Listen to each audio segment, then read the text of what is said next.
Hello, welcome to another edition of the Pace Report. I'm Brian Pace, reporting from the Jazz Standard here in New York City.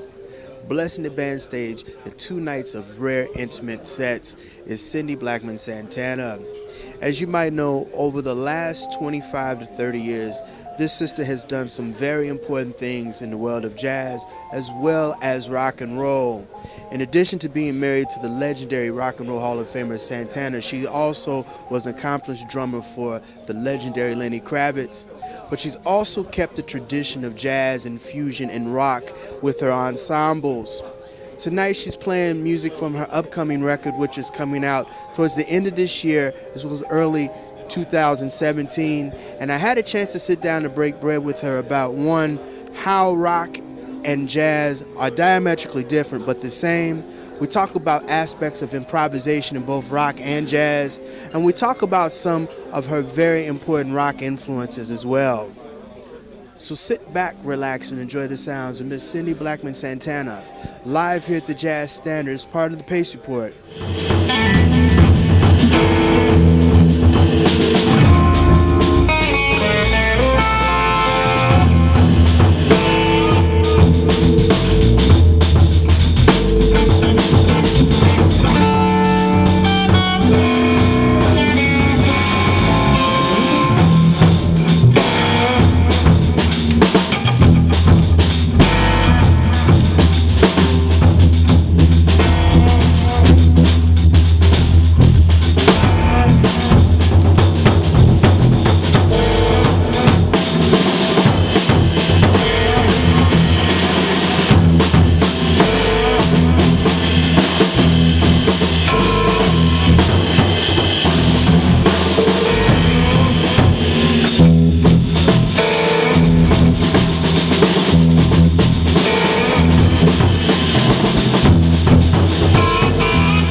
Mrs. Santana, it's just an honor and a blessing to just sit down with you again. It's been about 5 years since we broke bread, and just want to ask you, you just told me briefly about this upcoming record that's coming out probably towards the end of this year, early next year.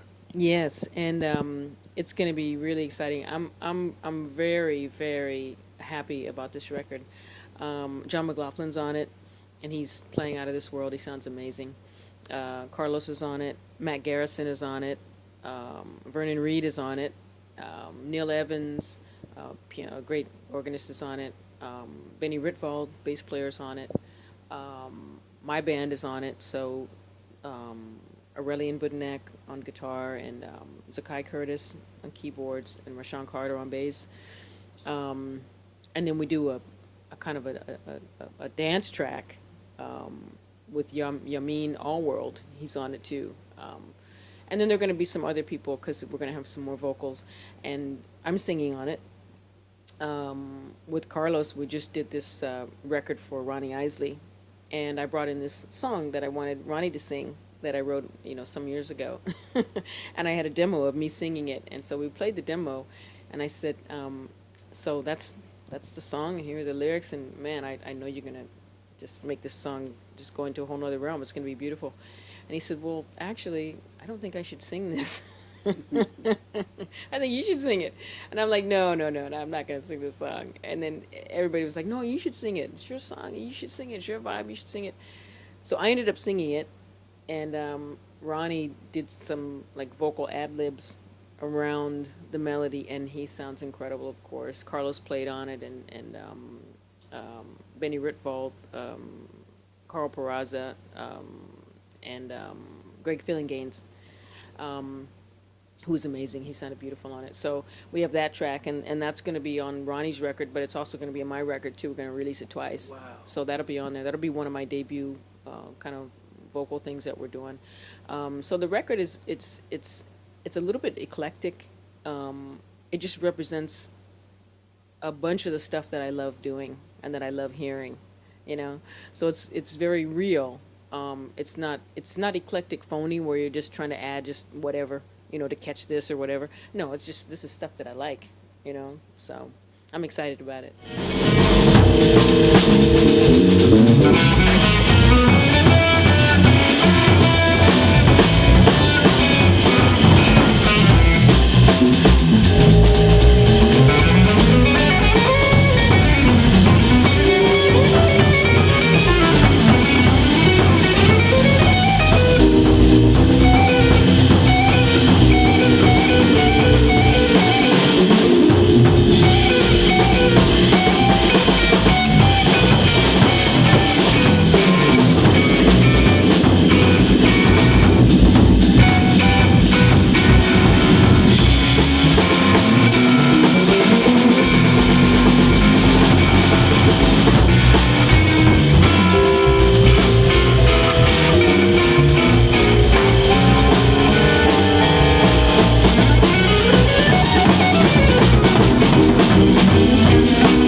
I want to go into another avenue of your musicianship, and that's the rock side.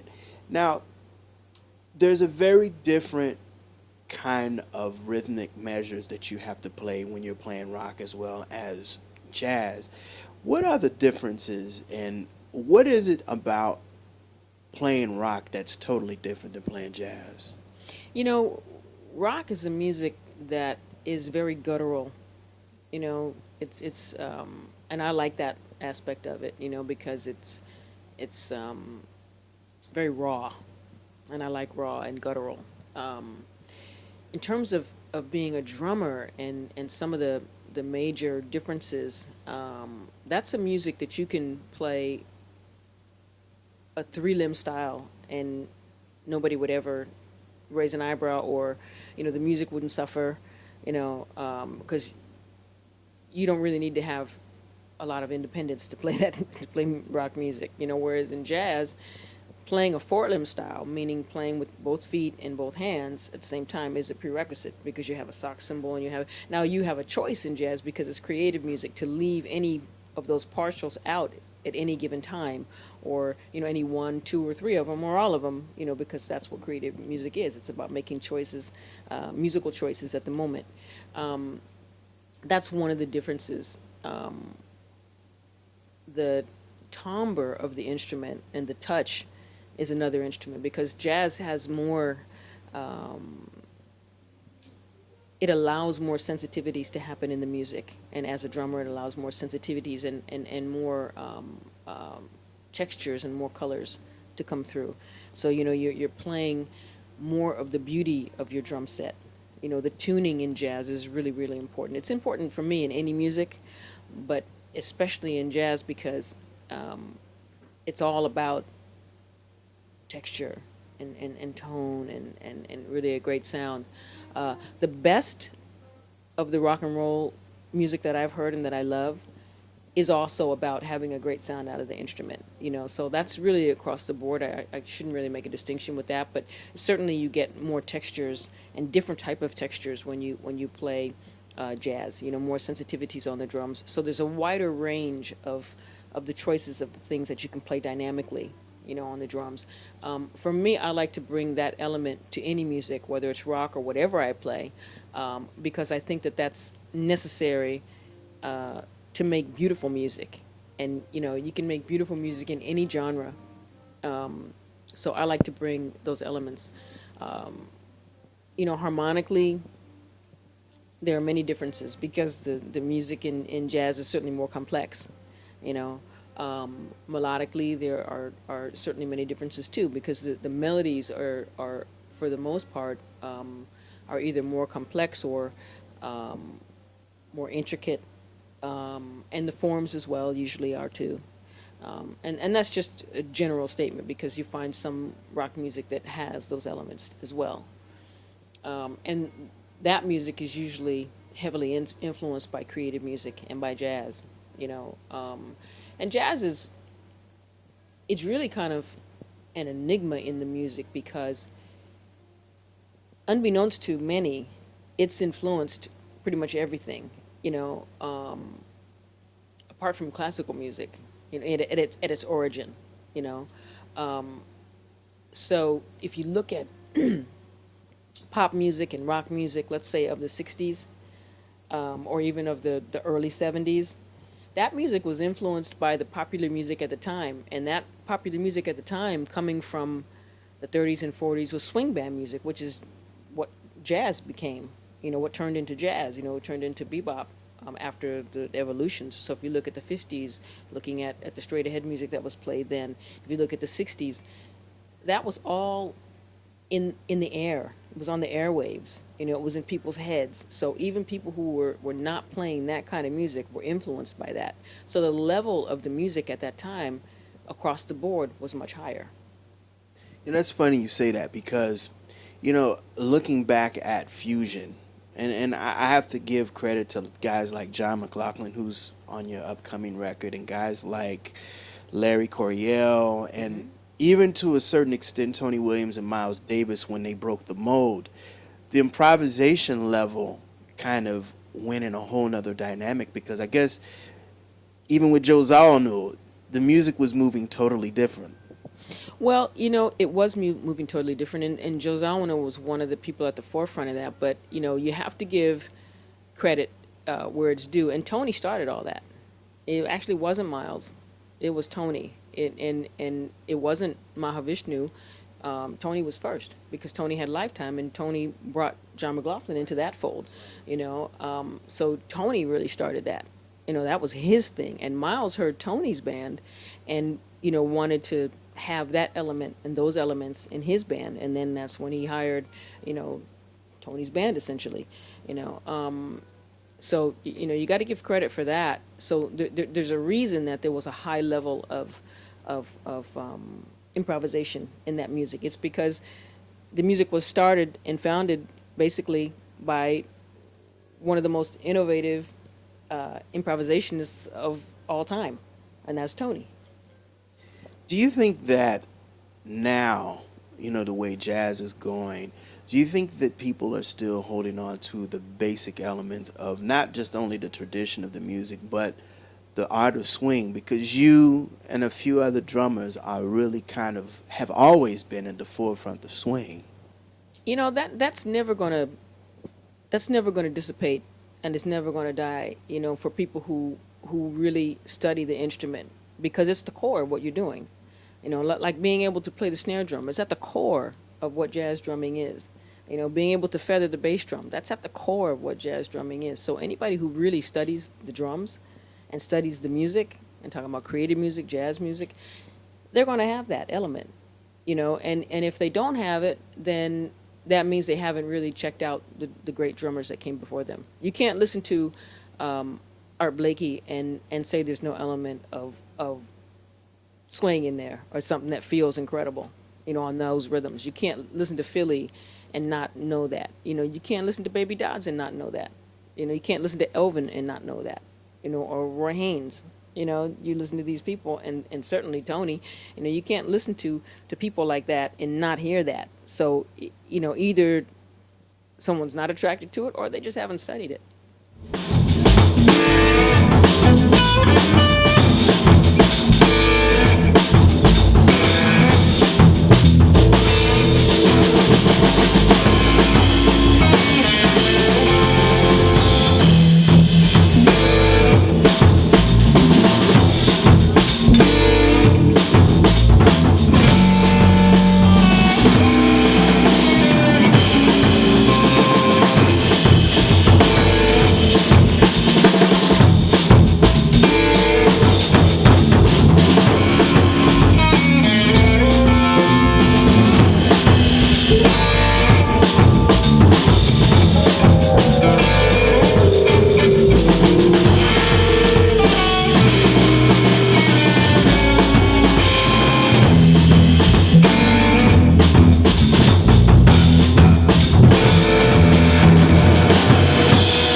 Some of your origins, you studied at the Hart School of Music when you were 12, 13 years old, Jackie McLean. And what were some of the rudiments that you started, or some of the things that they turned you on to help you develop as a progressive drummer? Because I think a well-rounded musician can play everything, and I think you can play just about rock, R&B, funk, and jazz. You there's no limit to what you've been able to play over the last 25 years, 30 years.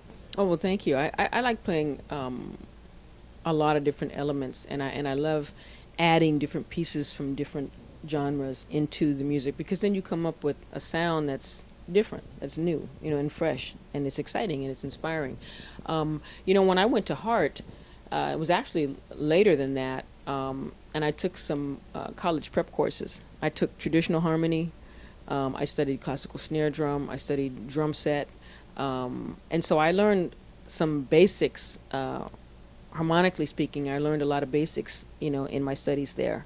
And then drumming wise, we worked on, with my teacher, we worked on a lot of independent stuff, and, four-way coordination and different things like that. And for the snare drum, we worked on classical etudes. I played a lot of etudes, so we worked on, how to play those and make them clean, and, with the dynamics. And another important aspect of my development was when I was much younger, and I played in a fife and drum corps. And that was actually the first band that I played in, was a fife and drum corps. And we had to learn all the rudiments.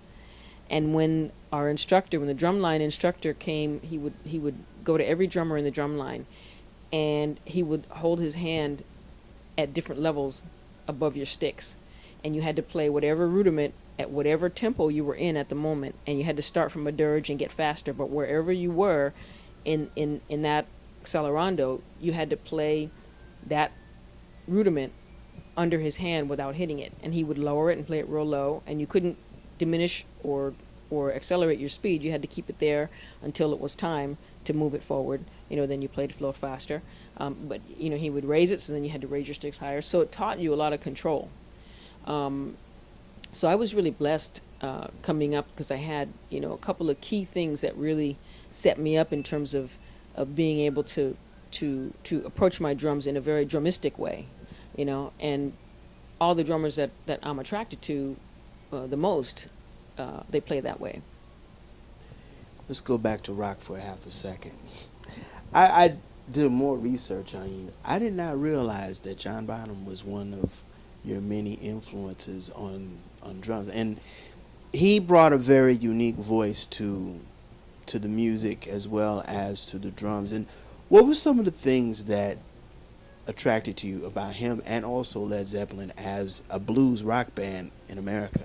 I think that band was one of the funkiest rock bands to ever live. I mean, to ever play. They were they were adventuresome. The instrumentation was adventuresome. They John Paul Jones played bass. He's a bass player, but he played keyboards on a lot of stuff. So sometimes there was no bass player. You didn't miss it, but sometimes there was no bass, on the live gigs, because he played both. He would sit down and play piano. So I think that the group was very adventuresome. I love that they were so influenced by blues. They were influenced by a lot of black groups, and that doesn't get said enough. Well, the whole British invasion, a lot of like the Rolling Stones, a lot of the Moody Blue, a lot of the groups that came out during the 60s, the mid-60s, that British invasion, were very heavily influenced by a lot of rhythm and blues acts. Oh, absolutely, and that's where they got their funk and their soul. And I have to quote my husband. He says, "How can you invade us with our own stuff?" So British invasion, I don't know what that is. I just know that they copped a lot of stuff from blues bands in the South, and it made them really hip, and I like what they did with it, but I have to say they definitely took from that, for sure. And John Bonham, he just had a lot of bravado. I loved his drum sound. I loved the way he hit the drums. Great technique. But unbeknownst to a lot of people, he listened to jazz drummers. That's right. You listen to his drum solos, and you can hear him playing the beginnings of some of this one Max Roach drum solo. So, and I've said that to people before, and they're like, no, yes, it's true. And that's one of the things that I liked about John. He knew what to listen to, So he was a big, heavy, bravado, hard-hitting rock drummer. But he was a drummer, and so knew the sound and the essence and the importance of great drummers. So he listened to that, and I totally respect him for that, and it makes me love him more. And you know, also another favorite of mine, Mitch Mitchell, he was his whole thing was wanting to play like Tony and wanting to play like Elvin, and he brought that sound to Jimi Hendrix's group. So for that, you know, he gets big stars because he's one whole third of that sound. As Jimmy, you know, let's just say he's a quarter of that sound, because Jimmy's sound, in my opinion, was the bass. So it was Neil's on bass, and then it was also Jimmy's vocal, but of course his guitar. So, but from that drum perspective, you know, the kind of stuff that he was playing, like the rolls and you know, all the roughs and the drags, that wasn't typical rock and roll playing. That comes from listening to jazz drummers. So he brought that element. So then again, that's what I'm talking about, that whole influence. You know, it's there, and it wouldn't have been if those cats weren't listening to jazz music, to the greats. And fortunately they were, and look at the different sound that they came up with. Look at how incredible that music still sounds. It still holds up. Both of those groups are still like the best that have done it, you know, in terms of those fields. Do you think there's ever going to be a time where people are really going to go back to listening to the rudiments of jazz and blues and bringing it to the forefront again? Because it seems like now the jazz world is kind of stuck on different bits and pieces, and then there's elements of it growing, and then there's the rock side that's really kind of not going back to the authentic roots of what we were just talking about.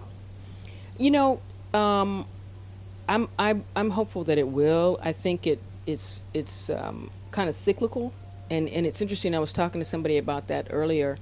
There were different periods where the music kind of went astray a little bit because people weren't really listening to the roots of where the music came from. You know, I think after Tony came up with his Lifetime band, and there were so many bands that came out of that, and authentic ones were like Mahavishnu because of John. You know, you had that. And there were many bands that came after that too. You had Return to Forever. And I would say that the ones that started coming in and cropping in after those bands, they really were listening to those particular bands that they just had heard, those recent bands, but they weren't going back any further. So there was something, an element that was missing because they didn't really hear the core, you know. But then that kind of came back a little bit some years later, and then it kind of disappeared a little bit. So I think it's kind of cyclical, and you know, hopefully, especially in creative music, there'll be more people listening to the core. Now, music has to move and has to grow, and I don't think that music should be a museum piece where it never changes, it never moves. If it does that, then to me, you're not letting jazz and creative music be what it's supposed to be, you know, because it's a music of the people, it's a music of life, it's a music of what's happening now, it's a music of what happened, what is happening, and what will happen, you know. So if you're not letting it grow, if you're not letting it flourish, then you're really doing a disservice, and you need to leave it alone, you know. So there is going back to the core, but there's also being present, and there's also thinking about future, you know, about tomorrow, because you want to keep it fresh, and you want to keep adding, you know, things to it. So, you know, I believe that it will. I know as long as I'm breathing, that's the energy that I'm going to try to bring to it, you know, and I know some others who are doing the same thing. So I'm hopeful that it will. That'll do it again for another edition of the Pace Report. I'm Brian Pace, reporting from the Jazz Standard here in New York City. I'd like to personally thank the incomparable Cindy Blackman Santana for her time. Make sure you look out for her new record, which is coming out towards the end of this year or early 2017. Also, I'd like to personally thank the staff and management here at the Jazz Standard for their warm hospitality. As always, please visit my website, www.thepacereport.com, for my weekly column as well as my past segments. Until next time, remember, if it's in the groove, it'll make you move. Until next time, peace.